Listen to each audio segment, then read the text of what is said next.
E teve uma situação também, que aí é sobre o Gabigol, e aí tem muita gente que tem medo de falar porque sabe que vai ser criticado. Às vezes até para falar de clubismo. E aqui eu já falei várias vezes, às vezes eu faço mesmo a zoeira. Agora, sobre o Gabigol, eu vi ele dar uma declaração, né? Ele falou que não foi roteiro de filme, como muitos têm dito, porque ele já fez isso várias vezes, e aí ele ainda diz: me surpreende vocês não saberem, né, que eu tenho um pouco de estrela. Será que vocês ainda não perceberam que eu tenho um pouco de estrela? Agora, vamos lá também, porque tem muita gente usando esse gol do Gabigol para falar que ele deu a volta por cima no Cruzeiro. Então, dando a minha opinião aqui, e já perguntando para o Flávio Prado, vou querer também escutar o Vampetto, o Bruno, lorotinha comigo não vai pegar. Eu sempre falei que o Gabigol é um dos grandes ídolos da história do Flamengo, merece ser por tudo que ele fez. Agora, dizer que o Gabigol, porque o Gabigol, eu vi tudo que ele falou, né? Ele diz, agora, quer dizer que ele deu uma entrevista depois lá para o YouTube e ele disse, ele interrompeu até uma pergunta do Souza, se eu não me engano. Ele disse, mas calma aí, vocês estão dizendo que a minha fase não tá boa. Eu fui titular na grande maioria dos jogos que eu tenho pelo Cruzeiro, se eu não me engano, 18. Ele falou. E ele ainda completa e ele diz, e outra, eu tenho 8 gols. Eu sou o artilheiro do time na temporada. É aí que essa lorota não me pega. Porque não vai me convencer o Gabigol e ninguém que me disser que ele está numa excelente fase no Cruzeiro. Sabe por quê? Primeiro, foi um papelão no Mineiro. Nem na final chegou o Cruzeiro. E dos 8 gols que o Gabigol encheu a boca para falar, 6 saíram de pênalti, gente. Aí me desculpa. Mas pênalti é gol. Concordo. Mas se você de 8 gols, 6 foram em jogadas de pênalti, sendo que 2 desses foram perdendo pênalti, que ele fez no rebote, como no de ontem, me desculpa, não tem fase boa nenhuma do Gabigol por enquanto no Cruzeiro. Acho que o Gabigol pode sim voltar a mostrar futebol no Cruzeiro e eu acho que se ele mostrar, ele está entre os melhores 9 disparados aí do futebol brasileiro, junto com o Yuri Alberto e com o Pedro. Agora, tentar forçar uma barra na entrevista com os amiguinhos, que aí não questionam, né? Tinha que questionar. O apresentador tinha que questionar. Tinha que falar, calma aí, Gabigol, tudo bem, você tem 8 gols, só que 6 saíram de cobrança de pênalti. Porque aí é o que eu falo, se você bota minha mãe para treinar pênalti, coloca ela num time, e aí todo pênalti que sai do time ela cobra e faz gol, você não pode dizer que minha mãe joga bem. Agora, para mim, o Gabigol ainda não mostrou um bom futebol no Cruzeiro. Para mim, o Gabigol, nos seus 2 últimos anos de Flamengo, foi muito mal. Agora, para mim, é um jogadorzaço. Para mim, só deixou de jogar porque se acomodou, porque achou que poderia virar trapper, virar popstar, como muitos jogadores caem nessa armadilha. E isso, para mim, não me convence. Fez o gol ontem, foi predestinado, foi decisivo contra o ex-clube, só que foi um pênalti perdido, que ele fez o gol de rebote, e dos 8 gols que ele fez por enquanto no Cruzeiro, Flávio Prado, 6 saíram de cobrança de pênalti. Então, para mim, tá longe ainda de dizer, o Gabigol voltou. O Gabigol se reergueu. Não. Vai precisar jogar muito mais do que tem jogado para mostrar que ainda é o Gabigol, na minha opinião, Flávio Prado. Eu digo porque foi a declaração dele depois do jogo. Má fase. Dos 18 jogos, a maior parte eu fui titular. Tenho 8 gols na temporada. Só que ele não falou que 6 saíram de cobrança de pênalti, Flávio. Bom, ele jogou bem contra o Vila Nova, foi um jogo que ele foi titular, ele não é titular. Eu arriscaria dizer que se o Pedrinho tivesse uma brecha, ele se livraria também do Gabigol, como ele conseguiu com o Dudu. O Dudu deu mole e ele conseguiu se livrar. Acho que ele se arrependeu das 2 contratações. Claro que eu não estou na cabeça dele, nem conheço ele. Se eu encontrar com ele na rua, provavelmente não vou saber quem é, embora tenha o maior respeito pela pessoa, pelo empresário e por um investidor no futebol. Mas eu acho que ele entrou na ilusão do nome, né? Em termos de rendimento, o Gabigol nunca vai devolver ao Cruzeiro aquilo que ele custou. E aí não é problema dele. Ele foi colocado um preço, foi feito um negócio, o Cruzeiro tem que assumir o negócio que fez e tá tudo certo. Conseguiu uma brecha pro Dudu, conseguiu se livrar do Dudu, e se tiver uma brecha vai também se livrar do Gabigol. Só que ele tá sendo inteligente, ele tá aceitando numa boa essa nova situação que ele tá vivendo, que é uma situação diferente do grande aço, do ídolo. Hoje ele é uma opção no banco de reservas e, inteligentemente, está aceitando bem isso, e aí ele pode ter, eventualmente, uma utilidade ou outra, num momento ou outro que ele voltar. Mas, lamentavelmente, aquela fase, aquele jogador que ele já foi, não acredito que volte a ser, e acho que o Cruzeiro gastou muito mais do que o Gabigol pode devolver para ele nesse período de contrato. É isso, né, Vamp? Porque num momento como esse, surgem as forçações. É claro que foi um baita filme, né, o que aconteceu ontem com o Gabigol. Eu achei, tipo, pro futebol, são fodas situações como essas. Você tem um jogador, ídolo de um clube, saiu pela porta dos fundos, saiu com polêmicas no primeiro jogo contra o seu antigo clube, onde ele foi ídolo, e onde ele saiu com muitas polêmicas, ele faz um gol no último minuto. O gol da vitória. Mas não dá pro Gabigol também querer ir lá na imprensa e dizer eu dei a volta por cima, estão falando que a minha fase é ruim. Não, não é ruim, eu fui titular na maioria dos jogos, fiz 8 gols. É uma forçação. O Gabigol foi pro banco sim, e a fase dele ainda não é boa, né, Vamp? Ô, Tico, olha só o cenário como se desenhou, né? Eu vi lá seus comentários lá no... você falando, o Gabigol, é isso aí que você tá repetindo agora. Olha o cenário. Gabigol entra aos 45, 43, mais ou menos. E Gabigol bate o pênalti. Se perde esse pênalti, olha como seria o cenário totalmente diferente. Talvez o presidente do Cruzeiro quisesse vender ele agora, ou ontem mesmo, à noite. Olha o cenário. O cenário muda na bola assim, ó. Assim, ó, no estralar de dedos, no piscar de olhos. Tanto que ele tava bufando, você viu como ele tava? Tava claro, né? Se ele perdesse... Então.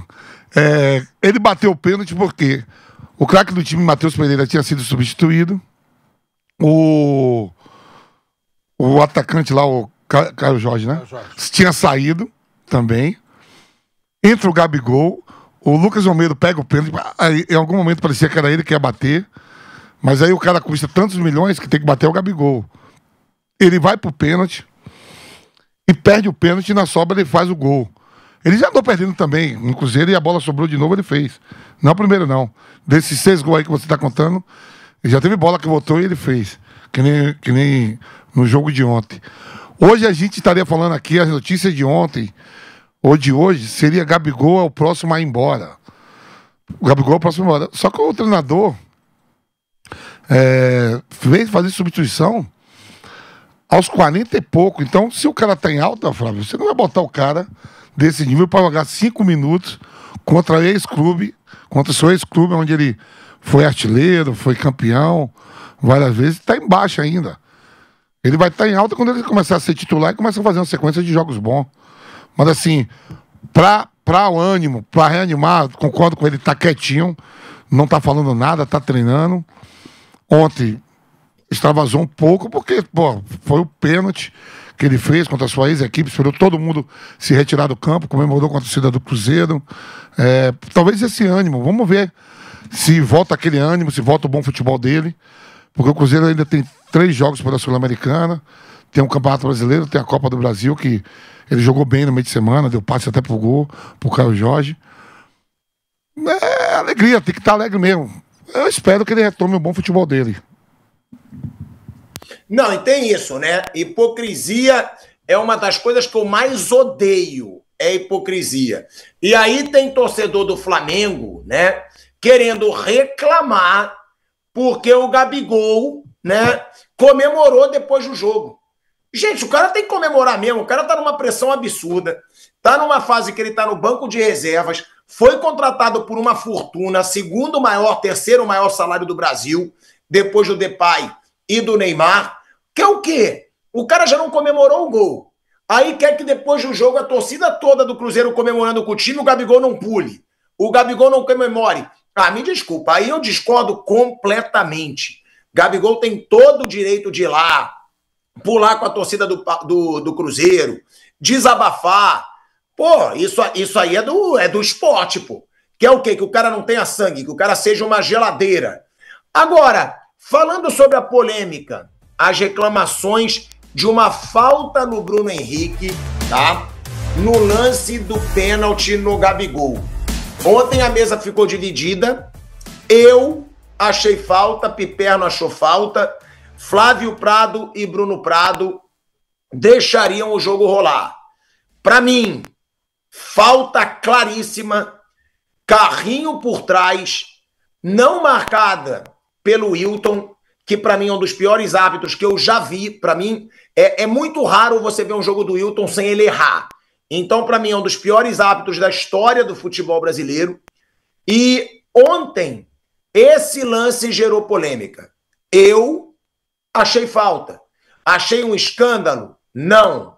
Mas, para mim, esse carrinho por trás, que origina o gol do Cruzeiro, a jogada do gol, gente, para mim é falta muito clara. É muito claro. O Bruno Henrique bota na frente, ele vê que ele não vai chegar, ele dá um carrinho por trás. Agora, se hoje em dia até carrinho por trás a gente quer dizer que não é falta, aí eu acho que tem uma parcelinha de implicância com o Flamengo, né? Ah, é pro Flamengo, pode passar. Porque me desculpa, é um carrinho por trás, pô. Como é que isso não é falta? Para mim, é um lance grotesco. Era pro VAR ter chamado? Talvez não. Mas o juiz é muito ruim. O árbitro tá do lado. Ele tá do lado. Até por isso o VAR não deve ter chamado.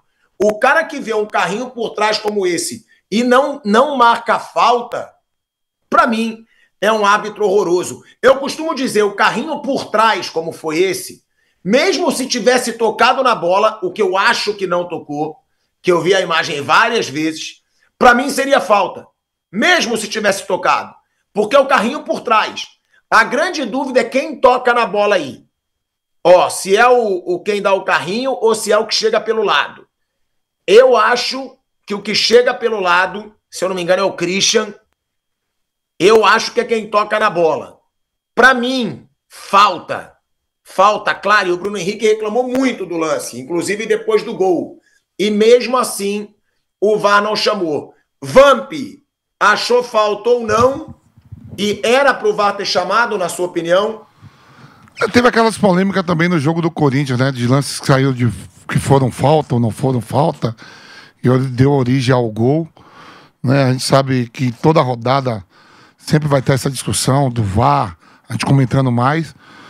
Mas o Wilton por incrível que pareça, é um dos melhores árbitros ainda que o Brasil tem, né? Ele foi a última Copa do Mundo.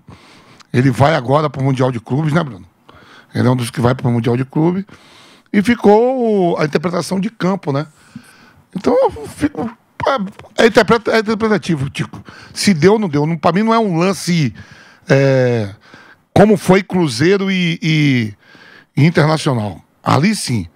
Ali foi escandaloso. Toca a bola. Para mim, não foi falta, não. Tá, então, ó, os três não... Não, o Bruno achou falta, mas não chamaria o VAR. Não, eu fiquei na dúvida quem tocou, que acho que o do carrinho, se foi o do que deu carrinho que tocou na bola, segue. Mas eu não tive a certeza de que foi ele que tocou o outro. Olha aí, ó, tá aí o lance, ó. Pra mim foi muito, mas muito falta. Pra mim o VAR não deveria ter chamado, porque o árbitro tá do lado. Mas, e aí eu discordo do Vamp, eu acho o Wilton horroroso. Horroroso. Eu acho todos horrorosos, né? Eu acho que o único que eu acho menos pior, mas também acho ruim, é o Klaus. Eu acho todos horrorosos, todos. Eu acho a arbitragem brasileira muito ruim. Eu acho até constrangedor, juro. Sabe por quê? Porque são árbitros ruins e que têm mais pose do que os árbitros no mundo inteiro. Em nenhum lugar do mundo onde a arbitragem é boa, você vê o árbitro com pose. Você só vê pose no Brasil. Só no Brasil. Eu tô na Europa aqui já há uns 25 dias. Eu nunca vi um árbitro fazer assim, ó. Posezinha, narizinho empinado, pra dar cartão, pra acabar o jogo. Nunca. Os caras são super discretos e são bons. No Brasil, onde eles são horrorosos, no Brasil, onde o trabalho é uma bosta, eles têm pose. O árbitro, às vezes, parece que ele se acha jogador de futebol. Faz pose, quer mostrar autoridade. Juro, para mim é constrangedor o ponto a que chegou a arbitragem do futebol brasileiro, mas não achei escandalosa a arbitragem de ontem. Essa falta eu achei. Para mim, um carrinho por trás na tua frente e você não marcar a falta. Agora, foi por isso que o Cruzeiro ganhou? Não. Foi porque foi melhor. Não vou ficar achando motivo para derrota, não. Mas se eu acho falta, eu não vou deixar de falar aqui porque vão dizer que é clubismo, porque eu falaria do mesmo jeito se fosse um lance do Flamengo. Teve um lance do Flamengo aqui outro dia que eu falei que eu achei pênalti, que eu calei a boca de todo mundo. Eu acho que foi uma mão do Gerson. Foi uma mão do Gerson, que o Gerson abre o braço, muita gente não achou mão e eu achei pênalti. Mas essa falta aí para mim não ser marcada é bizarro. Eu vou ler aqui, gente, tá? Foi a mão do Gerson contra o Grêmio, que eu achei que foi pênalti.